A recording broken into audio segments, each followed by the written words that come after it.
I'm Terry Reed, and we want to welcome you to one of our Budget in the Box series videos. This one is about filzing or scams, how to recognize scams, and what you can do to avoid them. Presenting today will be myself. I am at the Knoxville-Knox County Community Action Committee. I am the director or the manager of Management Support Services, and I am the VITA area coordinator. Presenting with me will be Don Lorenzo. He is one of our VITA volunteers, and Cherie Buford. So without further ado, we'll start. Thank you for being here.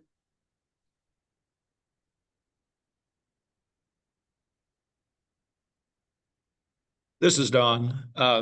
So question often comes up, why is it called phishing? And phishing is obviously just a play on words with the PH sounding like an F. And so there is a literal fishing idea there that there's a whole ocean full of fish out there and you want to reel them in. And so it's the same idea. As Jesus was gathering his disciples, he invited people to become fishers of people. And so I'm going to teach you how to do that today, except instead of looking for souls, we're going to look for their money. And we're going to try to fish it out of them, so to speak. And just like a literal fishing expedition, when you're doing this kind of fishing, you decide what prey you want to target, whether you're out there fishing for tarpon, or you're fishing for sailfish, or you're fishing for brim or catfish. You have to decide what prey.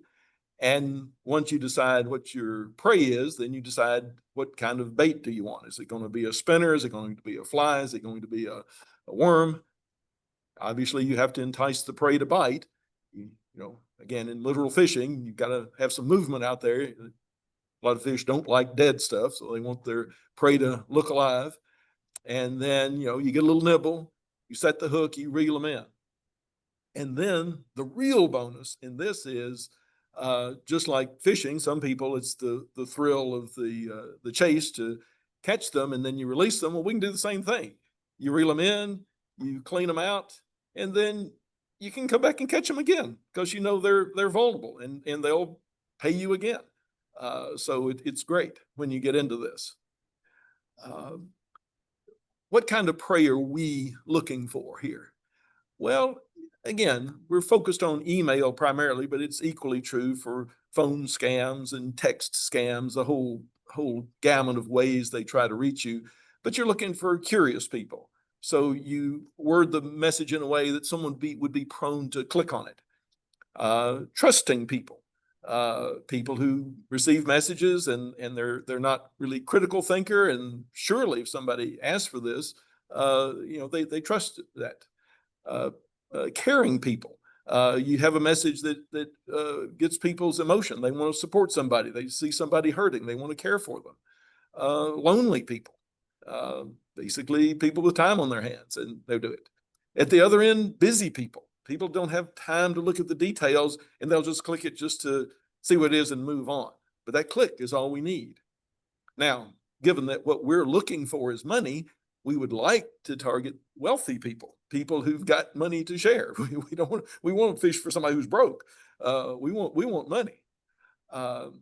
We look for people who are greedy. They're looking for an opportunity, get rich quick kind of mentality. Those would be great folks. And then what I call defenseless people. And by that, I mean people just aren't savvy to some of the ways of the world, and they really, it's kind of like falling in quicksand and they got no idea how to get out. They're just really innocents, and they can be easily taken advantage of. Let me share one with you here. This is a email received, and I'm using this to show you what to avoid. This has got lots of rookie mistakes. Again, I want you to be good at this.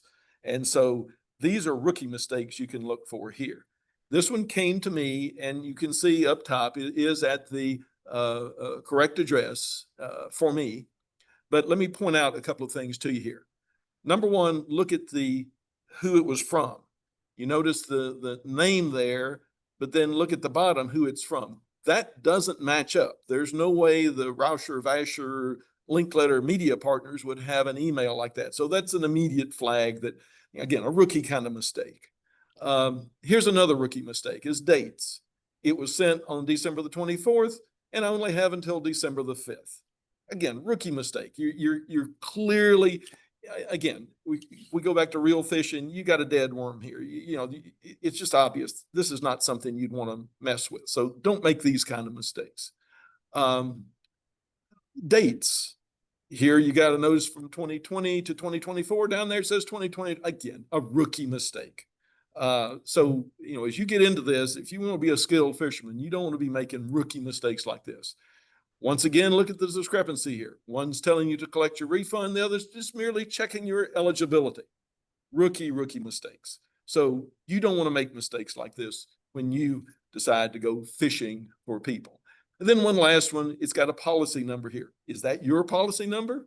You know, that's ridiculous. You don't have a policy number like that, and you know it. So that's the kind of thing that just gives it away that this is clearly a fishing, like this is bait, and nobody wants to mess with something like that. But we'll teach you how to be better at this as we go through this. And with that, I'm going to pass it to Terry. Don, we've had a person comment that they can't see the screen. Oh, let's see. Is anybody else having that problem?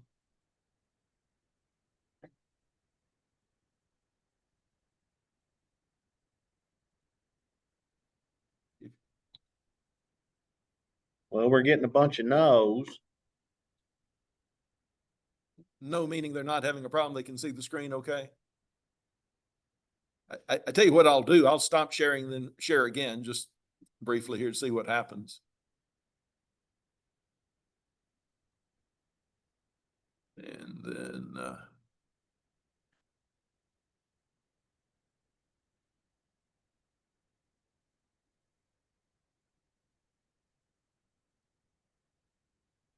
well, we're getting a bunch of no's, Don. I don't know. for those who are responding, would you say you can see the screen or can't see screen?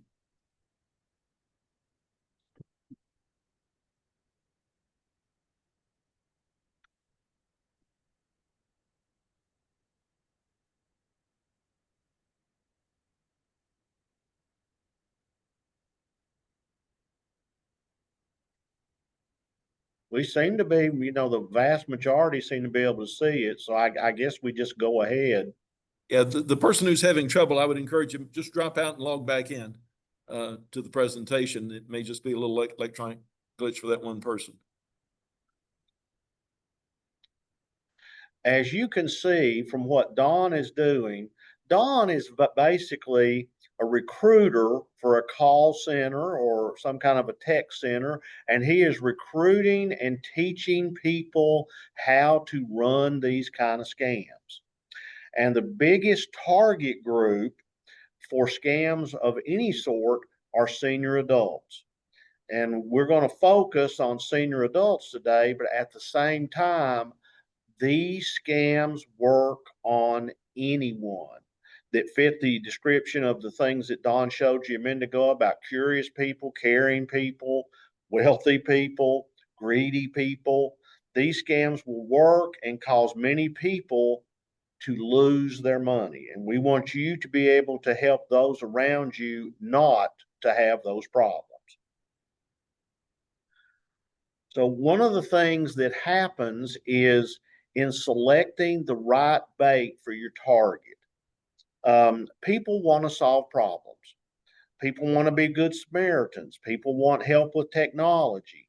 People want help with finances. They want help finding love and companionship. They want to claim a gift or a prize or an inheritance. And Don's going to go into that and show you exactly how that works. So here we go. People say, well, how would they know that about me? And the reality of this is there's lots of information on the internet. They can get property records, driving records, voter registration information, criminal records. All this is public information. If you just know where to look, that's out there. I'm a professional engineer. My professional license is up there. Social media, people talk about oversharing. You think about kids today are gross oversharers, and they'll tell you what they're doing, what they're eating, where they're going, who their friends are. And again, as a professional fisher, you can pick up lots of information about folks there. And quite honestly, with these new AI type tools, you can let the computer help you with all this. So it's amazing. You can get information from data brokers. You can get people's purchasing history, just lots of sources of information out there that we can use to craft effective bait for our fish out there. And just to give you an illustration of this, I just randomly picked a woman that I happen to have personal acquaintance with for 50 years.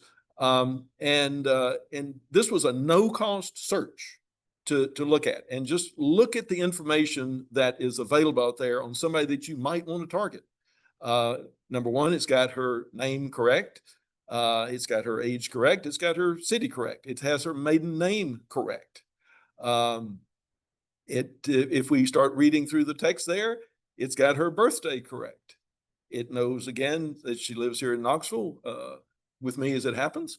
And it has her, again, maiden name correct. It has her correct political affiliation. Her ethnicity is indeed Caucasian, and indeed we go to church as Christians. And so all that is accurate information. She is indeed married to me as it happens. And you'll see my name down there. And so notice some of the other names there. Gail is, in fact, my next door neighbor. Emily, not sure. That one's kind of a ringer. We don't know any Emily, so I don't know where that one came from. But the records don't have to be purchased. Other names are all accurate. I had to laugh a little bit. My wife's career was as a secretary, and so they kind of need to drop a zero off her salary. But I'd like to know where that money went if she had in fact been that well. But in terms of net worth, again, you can look at property tax records. You can see her home and appraised values and things like that. So, I mean, the net worth is in fact over $250,000. That's a true statement there. So again, it doesn't have to everything be right, but it makes this person a prime target, even though I know for a fact she doesn't have a Facebook profile. She does not overshare on the internet. She doesn't post a lot of stuff. Again, I would consider my wife to be one of the very low profile people on it. And all this accurate information is available about her. And again, think about crafting an effective email. When someone sends me an email saying, oh, your friend Gail says this, and this, or your friend Gail says, check this out, or, your acquaintance so-and-so. So this public information can be very effectively crafted to make it seem like, oh, this is somebody you know. Oh, this is being recommended by a friend, a coworker, a supervisor. And again, if you start putting artificial intelligence into this, it's not you having to go look for this, but these computer tools are on 24/7, 365, scooping up all this information and providing it so we can make some really effective fishing bait out of all that stuff. And with that, I'm going to tell you now, it's not enough to have the bait. Remember, we have to motivate people to bite. Why would they click on this?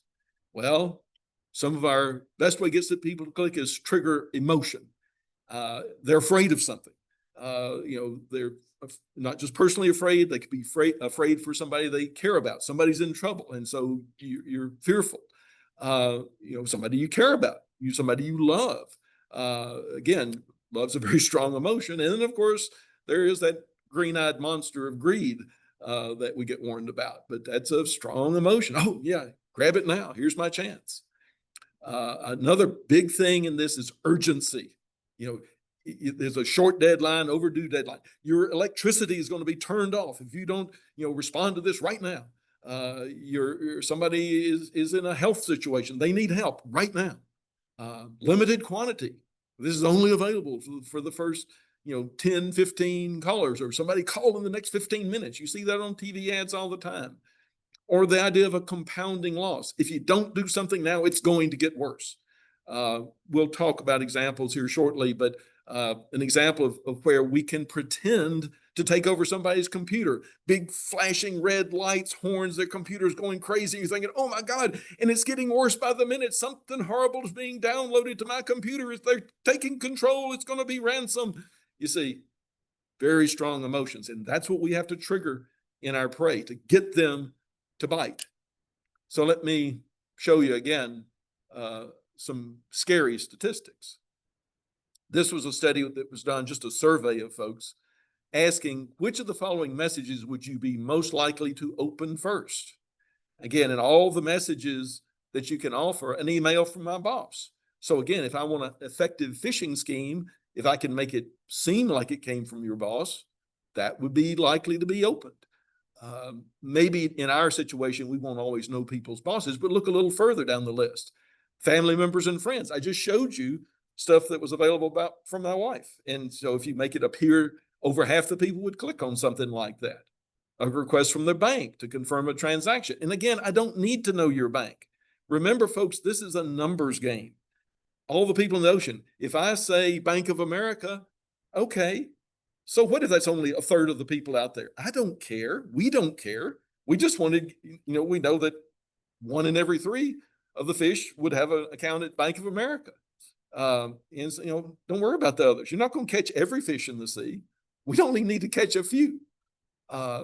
Discounts from a store. I don't know if you shop at Kohl's or JCPenney's or wherever, but a lot of people do. And so that's available, Best Buy, somebody like that. Linked from a friend or family member. Again, these are pretty high numbers going through all this stuff. There was a study done by a university recently, and again, the scary numbers with artificial intelligence, that for fish, for email type campaigns that were done by expert humans, people who knew what they were doing, only about 10, 12% of those people actually clicked on, as good as that was. When you used artificial intelligence to help craft those phishing campaigns, over half the people clicked on it. So you really have to be on your game these days. And again, we can use those tools to be effective phishing for all this. And with that, let's see, I think I'm going to turn it back over. Oh, yeah, I'm going to turn it back to Terry now. I'm sorry, I got ahead of myself. So here's the first of our example. Remember all the things I was just saying to you there. Somebody's wanting to resolve a problem. This is commonly called the grandparent scam. Again, back to seniors. The scenario is a grandchild has got some trouble. In this example, we're just going to talk about a car wreck. So it's an immediate need, and the child needs money. It could equally be the child has been arrested and in jail or something of that nature, or they're in the hospital. Lots of ways to campaign on this. But again, resolving a problem. Got a car wreck. So you love your grandchild. You fear for their being. You fear things might be getting worse. And so the appeal is going to be, if you send this money, the child needs it right now to get medical treatment. Your grandchild's been injured and they need this to get into the treatment center, hospital, whatever it is. Or this is a fender bender, and if you'll just send them some money, this will go away. No insurance claims. It's all going to be good. You just got to respond now before the authorities get involved, and we'll just handle this here on the, at the intersection. It was a little fender bender. Again, with artificial intelligence, there's some great tools to generate voice recordings. And the more of anybody's voice you can get, the better you can simulate it and make them say whatever you want them to say. And so we can use all of these tools to motivate people to respond to a grandchild in trouble. This is a great tactic for us in getting people to click on our emails. And with that, your turn, Mr. Terry.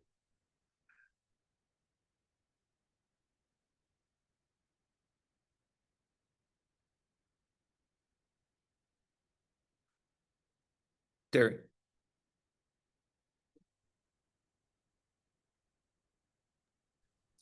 What do you do to stop these problems? How do you handle these problems? You get a call from your grandchild, which is really not your grandchild, but it's an AI simulating the voice, or it's someone, it's on a very staticky line that might sound like your grandchild, or they say that they're a police officer. So what do? How do you know? First thing, ask to put the call on hold. If they tell you no, you can't do that, that is the first red flag that something is wrong.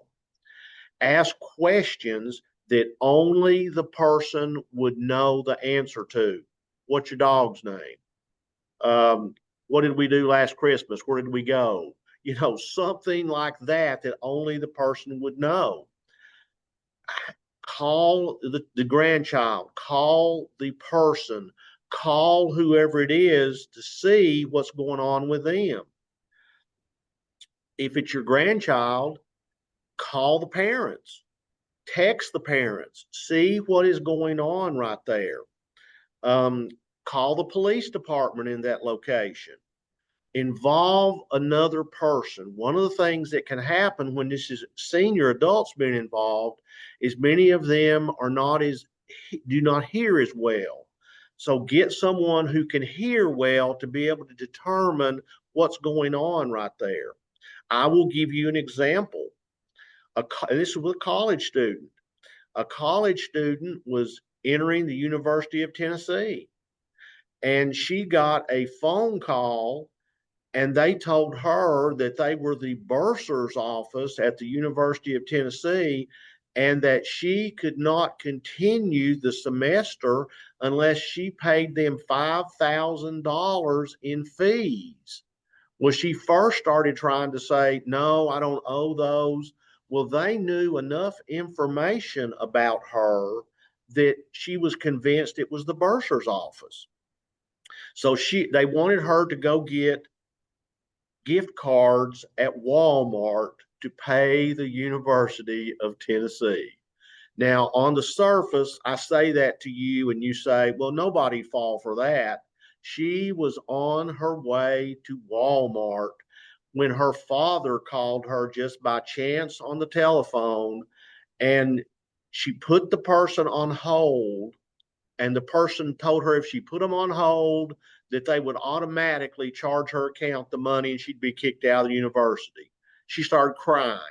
She put the person on hold anyway, told her father what was going on, and he got her out of that.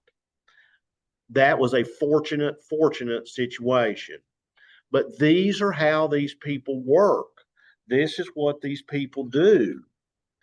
Now, if you want to know how being a good Samaritan can get you in trouble, Don's going to share that with you. Thanks. And before we leave this one, just again, for the professionals out there, one of the things we can do, particularly with if the grandchild's in jail, is keeping it a secret. So at least one of the things Terry mentioned too about calling the parents, you see, we can kind of push that back by saying, well, the child is embarrassed. They're not supposed to have the car. They're embarrassed. They're in jail. They got, drunk drivers or just drunk and disorderly kind of thing. So we can put that in the message to help tamp down the chance of calling parents and so forth. So that's, again, one of our tactics. So, but let's move on to the next example here.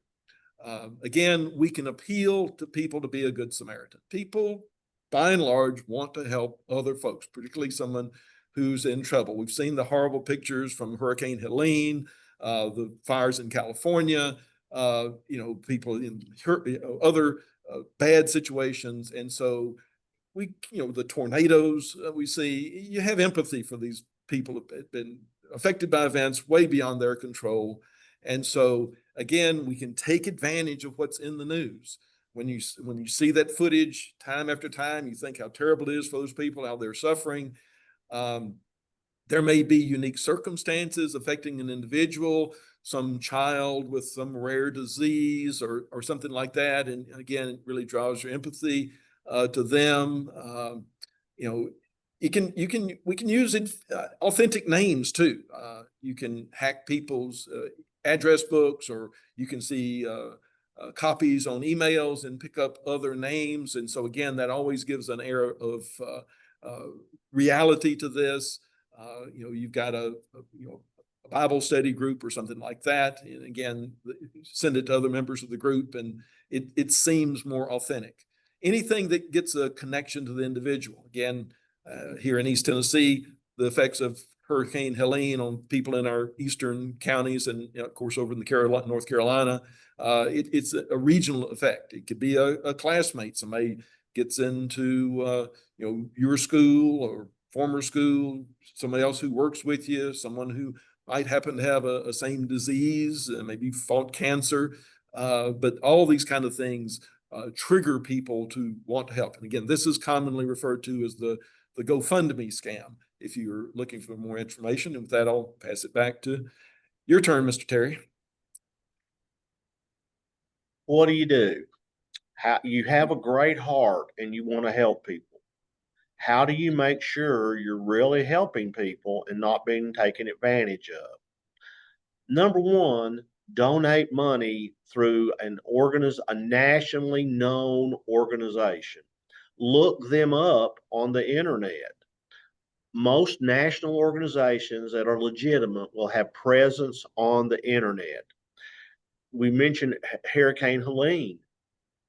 There were so many scams involving Hurricane Helene, so many organizations that no one had ever heard of that were out there collecting money. One of the best things to do is to donate your money through your church, your synagogue, whatever house of worship you go to. If you don't go to a house of worship, the Red Cross, different organizations like that. Look those organizations up if you've never heard of them and see if they have a charity rating. There are organizations that rate charities to see what's going on. If it's an individual person, research that person. Find out if they're real. It'll be amazing what you may be able to find. Do a name search, do a text search. You can even do an image search on a person. Let me give you an example. There's an app out there called Nextdoor, and it is based on, for example, I live in the Springbrook community, and it will be called Nextdoor Springbrook, and it's based for the people in the Springbrook area to be able to communicate about community needs. It's free. Well, one day someone posted on there and they said, I'm having a terrible time. And they gave this big story and how they needed all this help. And they had a GoFundMe account. Well, I looked up the person's name. And that person had and I just did a Google search. That person had over 100 different messages in different communities all over the United States telling the same story, modifying it for the area that they were sending it to. So that was obviously a scam. I've also been able to cut and paste the text of a scam message, put that into a Google search, and you'll be surprised how many times it will pull that up as a message is being used all across the country trying to part you from your hard-earned money. So check these things. When we see pictures of disasters or people in terrible situations, or we hear stories of people that are hurting, we want to fix those. But make sure you do your research so that every penny you send to help goes to really help the people. For our next example, I'll turn it back to Dawn. Another tactic is to help people with technology. Again, there are many variations of this, but one that is a pop-up message, and you let somebody know their computer's been hacked, and we've all heard bad stories about that. So we're really trying to trigger on their fear. Oh, my computer's really been hacked, and particularly people who aren't as computer savvy, or maybe they haven't kept their antiviruses up to date as they should, we can really punch their buttons on there. And one way to do that is to really flash it right there in their faces. Warning, your computer may be infected. lots of computer sounds with that, something that looks like the FBI or Department of Justice. It's locked up. You've been hacked. All these wonderful ways you can really push people's buttons. And they think they have to do something right now. Because like I say, every passing second, something's being downloaded. Something terrible is about to happen. The familiar companies, you get something from again, like a Intuit,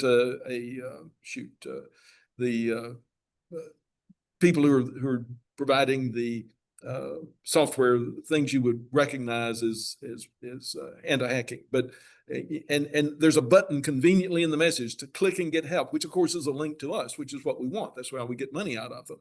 A phone number they'll call for help, and again, that'll be our phone number, so we can reach them that way. Again, it's the phantom hacker scam. Your computer has not been hacked. Nothing's going on, but if you can scare people into clicking that link, that's the entree we need to then extract money from them. And Terry will tell you what we are trying to avoid on that. The first thing is close the pop-up message. If it's a web page, close the web page. Sometimes the pop-up message won't go away. Shut down your computer. Get rid of that. Restart. Do not let anybody you do not know or do not feel secure about have remote access to your computer. If they get remote access to your computer, and here's how it basically happens. You have a tech problem based on what you have just read on the internet from one of those pop-up messages. You call the phone number or you hit the button that says, give us remote access to fix it. They remote into your computer because you hit the button that says they can, and then they then have access to everything in your computer, whether you have bank accounts, credit card information, anything you have, and they are quickly copying that to their own computer so that they can use your information. Don't give people remote access. Make sure that you have the most current antivirus software on your browser. And if you're in a situation where your computer is maintained by a group, make sure that those webmasters are taking care of your computer in a very specific way and in a timely manner. So don't give people access to your computer. Close the pop-up window, restart the computer. Those three things will do more to help you not be a victim of a technology scam. So we'll turn this back over with Don, who will show you how people can get your money. Okay. And so another thing is help with finances. Everybody, wants to work hard for the money. And there's, again, lots in the press here recently how Social Security benefits are being cut. Social Security is going to run out of money, all this stuff. So people, the media has already got people primed for this one. So this is a great gambit to use to get people to click on that link because they fear something going wrong here. And like I say, the news media has been a real blessing to us on that. They got people scared, and so it's really easy to get people to click buttons on this. And again, these are government sites. It's pretty easy to copy legitimate Social Security logos and forms. There are even legitimate Social Security employee names. So if you do some of those tactics, like Terry said, to search, you'll find that person actually may be an employee there. But again, you may find multiple instances of it. So that's an issue there. And there are authentic Social Security notifications. People are used to an annual notification of their benefit amount changing. There is a form about a benefit statement. So there are legitimate government contacts here. So we can take advantage of all of that to get people to click links because they're expecting this. They're acclimated to that. Again, these are commonly called Social Security or Medicare benefit type scams and all this. Terry? So what do? How do you keep from falling prey to a Social Security scam? The first thing is if you receive an email, look where it's from. If it says something like Social Security Administration.com or SSA.com, and then there's a dash mark or a hatchet sign or a period, and it has anything else on it, that's not real. So don't pay attention to that. Secondly, call the Social Security Administration. See what they have to say. If you get a phone call from the Social Security Administration telling you that your benefits are cut, that's not real either. The Social Security Administration will not cold call you in that kind of a situation. It just doesn't happen. Don't click on any message links. Take a breath, get another person involved. You may have a client that is living paycheck to paycheck on Social Security. They panic. Get that client to take a breath. They've obviously called you, and help them to think through this. The biggest thing to do is call the Social Security Administration. If you do that, that will solve more problems than anything else you can do, but don't click anything. If they call you and they say, verify your Social Security number, well, they're calling you. Do not give them any information over the phone. Don't put it in an email. So the key word here is don't. So don't do any of the things they want you to do. Have no problem with shredding the letter if you call the Social Security Administration to verify. Have no problem with hanging up the phone and then call the Social Security Administration to verify. Protect yourself. Don't let them panic you.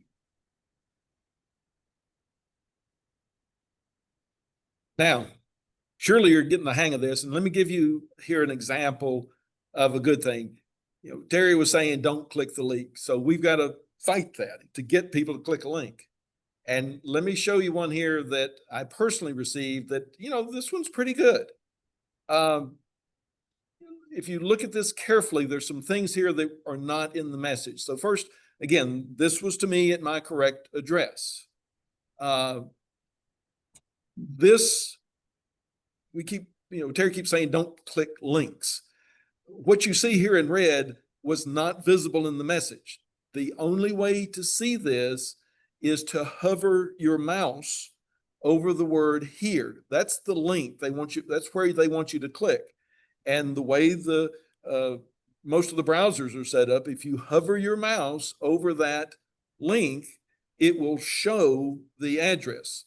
So like I say, what's in red is only visible if they hover.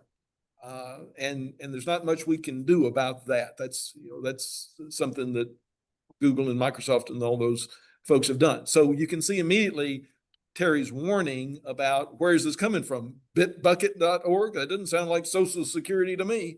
And so again, they can detect that we're pulling a scam there if they're savvy enough to hover over the link. Let's look at another one. Terry mentioned the names. Now this one again is not visible in the message. If it says from no reply at ssa.gov is what you're expecting, but notice it's GO less than sign V. If you don't look at that close. And again, this other information up here is not visible in the message. The only way I was able to get it to show it to you is that I, quote, replied to it. I mean, like an email reply, not a click. And only then could I see the full address. And so, again, this was a pretty good example of a well-crafted phishing email. You really kind of have to be on your game to do this. Notice other things are right. Your Social Security statement, that's a legitimate thing, has been updated, legitimate thing, new format, da-da-da-da-da. Now, for me personally, what was the key for me? It was this statement right down here. It says to download your updated statement, because I knew from other sources that Social Security stopped sending out statements. And I knew that the only way to get this is to create an account at socialsecurity.gov and go look and download it. So the minute I saw to download your updated statement, I knew this was a lie. I knew this was a scam. But if I had not had that knowledge, I have to say the crafting of this message was really quite good. Could easily have enticed a click. Here's another beauty of a message. Social Security statement is now available. Again, same message. I know that you have to have an account at SSA, but look at how this is. And again, let me highlight something that Terry was saying. Please download the attachment and follow the instructions. Oh, that is gold, because you see, once they download the attachment, then if you follow the instructions, we get control of the computer. And we can get not just this information, we can get bank account information, passwords, all kinds of stuff in there. So again, this is the kind of email we really want to be sending out, because people click on this. And again, if they follow the instructions, because again, they're wanting to download their statement, something they know Social Security provides. Again, this is the kind of thing that really reels them in. Moving on to another example is finding love. You know, lots of lonely people, particularly older people, particularly if they've lost a spouse. And so they're looking to establish or strengthen relationships. So again, you've got all kinds of emotions in play: love, empathy, greed. And the particular example we're going to talk about today is someone who, it's basically a confidence game. You start with romance, but the next thing you know, they are offering advice, and they're sharing their success with cryptocurrency or any other investment, frankly, stock investments and others, but crypto's a hot topic these days. And so, let me show you this, and I can help you get involved and help you make money. So, why would you click on that? Well, folks want to maintain or strengthen a relationship, particularly if there's romance involved, to demonstrate you trust this new companion you found. Hey, they're making quick financial gains and they're wanting to share with you. What a nice person. They're helping you here. And again, the media helps us. Bitcoin, I think it spiked over 100,000, dipped back down. I think it's, last I saw, it was like $107,000. So wow, it's Bitcoin, great. Again, just the footnote down there, this is commonly known as a romance scam. And in 2022, 70,000 people reported losses of 1.3 billion. So folks, there's a pot of money there for us to go get if we craft these messages correctly. But then Mr. Wet Blanket Terry is going to tell you what not to do. Let me tell you a sad story about a romance scam. A client, unfortunately, his wife of 50 years passed away. It was posted in the obituary column in the local newspaper. It was put online. He had a Facebook account. Suddenly, he started receiving messages from people all over the world. And all of these people were ladies, telling him how sorry they were for his tragic loss and how could they help him get through this time. He was lonely. He was heartbroken. He started talking to one of them who told him that she lived in Africa and worked for the United Nations. And before he got out of it, he had sent this person $500,000. He never met this person in person, never talked to them on the telephone. Everything was via email. That is a crushing story. How do you keep that from happening? Require meetings in real life. If a person won't meet you in real life, they're not real. They may say, well, I'll call you, but let's talk on the phone or let's have a video chat. Do not take those as substitutes. He did try to talk to the person on the phone, but there was so much static that he couldn't tell if it was a male or a female. He couldn't really tell anything at all. But that did not warn him. It did not keep him away. In video chats anymore, they can use AI to simulate people, and you can be fooled by the images that are there. If the person disappears and then suddenly they reappear again, don't take excuses for that. Don't give personal data on social media. You know, we have people today that live on social media. Everything that happens to them, they put on social media. Don't do that. That allows scammers to get more information about you. If you get a picture of someone who's trying to entice you to be in a romance, do a picture search online. It is amazing how many times you will find those pictures with different names every time, different locations every time. That person's not real. Force them to give you a name, an address, some type of military service, something that you can look up and see if they're real. If they're saying to you, you know, I know that you love me. I know that I love you, and I'm going to help us make more money by getting into Bitcoin or whatever the investment. Check the investment, check the credentials. Notice if they're emailing you, if they have poor English, if they're talking to you and they have poor English. These are all signs that you do not want to be involved in. People get lonely. People become sad. You don't have to be a senior for that to happen. That can be anyone. Don't let someone pretend to have a relationship with you and take all your hard-earned money or all your retirement savings. Meet them for real. Don't send them cash. Don't use Western Union. Don't do any of those things, and surely don't send them Walmart or Target gift cards. So hopefully that will keep you away from this type of a scam. Now, there are also gift scams, and Dawn is going to share that with you. So one last example, and I wish I wish this was all, but certainly all we have time for here today. Just another strategy is that people have a tendency to want to reciprocate. So if you give them something, they want to give something back. So we can play on that. And so you send someone a trinket and a bill. Well, wow, somebody has sent me something. I'm an honest person. I need to pay for it.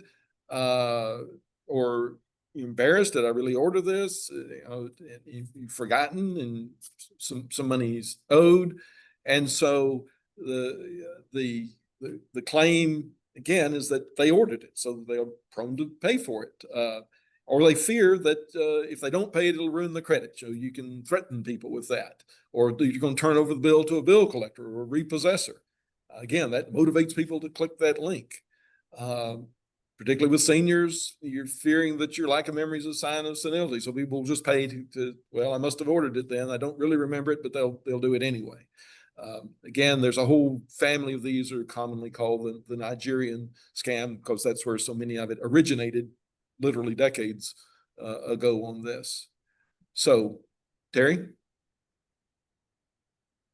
When you get the gift and the bill, if you like the gift, keep it. You didn't order it. You don't have anything to do with it, or you can discard it and throw away the bill. You know, ignore repeated bills, because they'll send you repeated bills over and over and over for something you didn't order, something you didn't buy, sometimes something you never even received. Notice if there's bad grammar, either in letters, emails, or phone calls. question invoice details. And for goodness gracious, refuse to send money in exchange for receiving a package. You'll get an email or you'll get a phone call. We have a package for you, and the value of the package is $1,000.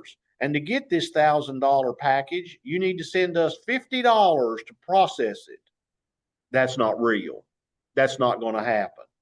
Ask questions, especially if you know you didn't order it or you didn't send for it or you have no idea what it is. Don't send money. Let me give you an example of one of these, again, that I received. Now, again, this one has a number of kind of rookie mistakes in it, but all in all, Geek Squad is a legitimate organization. And as it happens, for me personally, I actually deal with them. I have their support thing. So they managed to hit that one person in the crowd who actually used this company and this service. So it had some superficial legitimacy to me. But once again, you look up top, look who it's to, and then look at the blind copy. Again, the blind copy. Why would a legitimate business be sending me something on a blind copy? They have my email address, and they would know who to send it to. Again, look at the grammar here. This email is in regard to letting you know. That's not very good English. This email is confirming, or this email is letting you know. This is kind of AI generated type gibberish, or someone who is, again, not good at English with this. If you need assistance with anything related to your invoice, don't hesitate this. Well, why limit it to the invoice? If you just need help, contact us here. Again, they've got again, one of the flags here, it says a 3-year subscription. Geek Squad only does a 1-year subscription. And if you don't recognize it or want to cancel, again, notice they helpfully provide the number, which would be the people who sent it, not actually the Best Buy people. And you're receiving this email because you're registered. No, you're receiving this email because it's an invoice, not because I'm registered. So that's just nonsense. And so all in all, a pretty good form. I'd give it a good B as far as clickability. But there's some things you could watch for. Another thing, and this is Tennessee, we have sales tax here, and you would get charged sales tax on this. So that's not legitimate. When that sales tax shows up at 0, that's a clear flag. This is most likely coming internationally for someone who maybe doesn't charge the sales tax on that. So finally, you got the person click, you got to reel them in. You got to provide payment instructions, stay on the phone with the victim. Again, you don't want to be put on hold. You don't want them handing the phone to somebody else. You want to stay with there. You know, bad things are going to happen if they put you on hold or hang up. You got to get the cash somewhere. And again, untraceable means has been mentioned several times as a way to go. You can sometimes call the victim back in a few days. This is the catch and release philosophy. So next time you then impersonate law enforcement or someone who is going to help them recover. Oh, you were the victim of a scam. Let us help you recover this. And then they'll pay you a bunch more money to help recover the first one. And we just double our take. So that's even better. And you can keep doing that. I mean, some people, you can do this 3 or 4 times. And some people, because people don't want to believe they were duped. And so they just keep coming back and they just can't get over it. So Terry's going to wind things up. So you want to be able to escape the fishers. You want to get away from them. And here are some of the main things you can do to get away from them. Use your delete key. That's the biggest thing. Never click on supplied or unverified links on QR codes. Don't do that. Don't use any supplied phone numbers.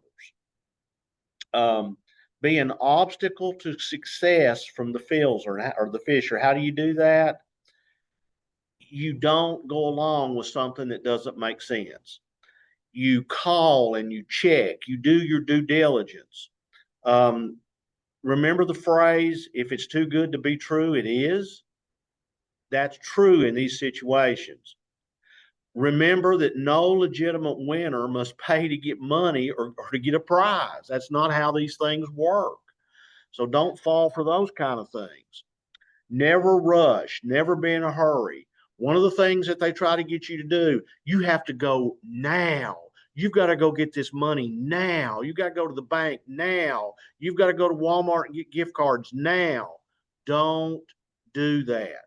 Never pay using things like gift cards, money orders, crypto, or cash.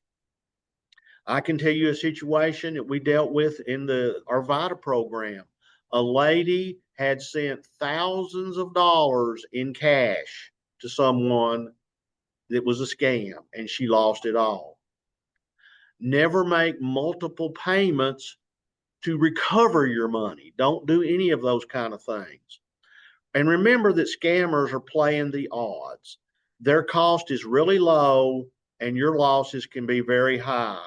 Scammers may send out 1 million emails at the click of a button, and if they get back 1 to 2% of that, they make thousands and thousands and thousands of dollars. You want to be careful.